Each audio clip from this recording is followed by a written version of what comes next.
Neil Armstrong वो पहले इंसान थे जिन्होंने चांद पर कदम रखा।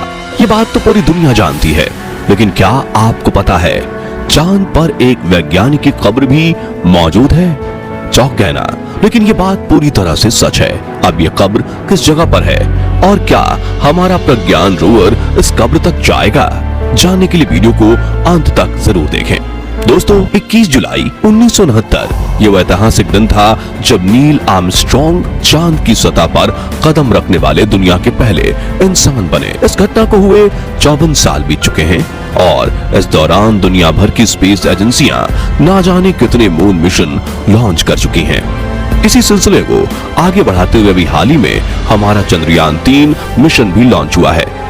इन सभी मिशन के दौरान वैज्ञानिक सैंपल के रूप में चांद की मिट्टी से लेकर वहां के पत्थरों तक सैकड़ों किलो मलबा पृथ्वी पर ला चुके हैं। लेकिन वो कहते हैं ना कि कुछ पाने के लिए कुछ खोना भी पड़ता है। इस केस में वैसा ही हुआ है। दरअसल चांद के सैंपल्स कलेक्ट करके लाने में वैज्ञानिकों को पृथ्वी से ले जाई गई कई चीजें वहीं पर छोड़नी पड़ जाती हैं, जिनमें से कुछ चीजें वैज्ञानिकों को मजबूरी में वहां छोड़नी पड़ती हैं और कुछ जानबूझकर भी वहां छोड़ी जाती हैं। और अब ये सारी चीजें करोड़ों सालों तक चांद पर ऐसी ही वीरान पड़ी रहने वाली हैं। तो आखिर क्या है ये चीजें जो इंसान चांद पर छोड़कर आए हैं? चांद पर बनी ये कब्र किस वैज्ञानिक की है और क्या हमारा प्रज्ञान रोवर इस कब्र को ढूंढ निकालेगा?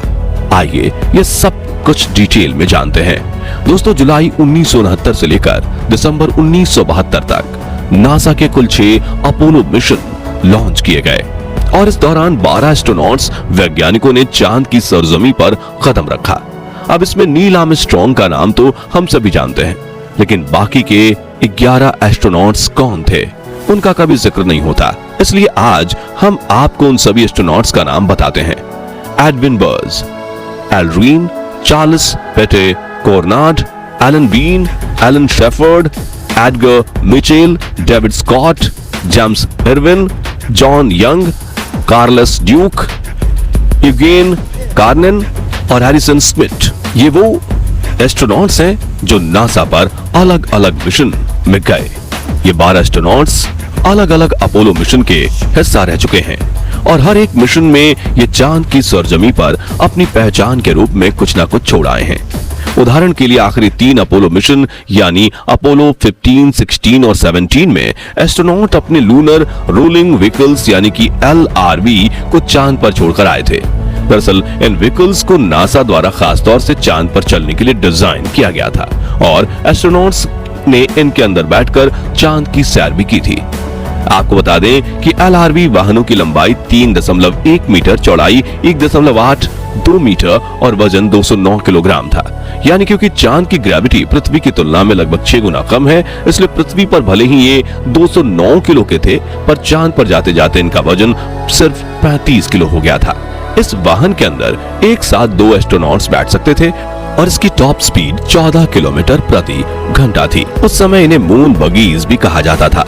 नासा ने इन्हें बनाने में बहुत पैसा खर्च किया था, लेकिन क्या करते, इन्हें वापस धरती पर लाना उस समय नासा के बस की बात भी नहीं थी, जिसके चलते एस्ट्रोनॉट्स कुछ समय तक इनकी सवारी करके इन्हें ऐसे ही चांद पर छोड़ाए।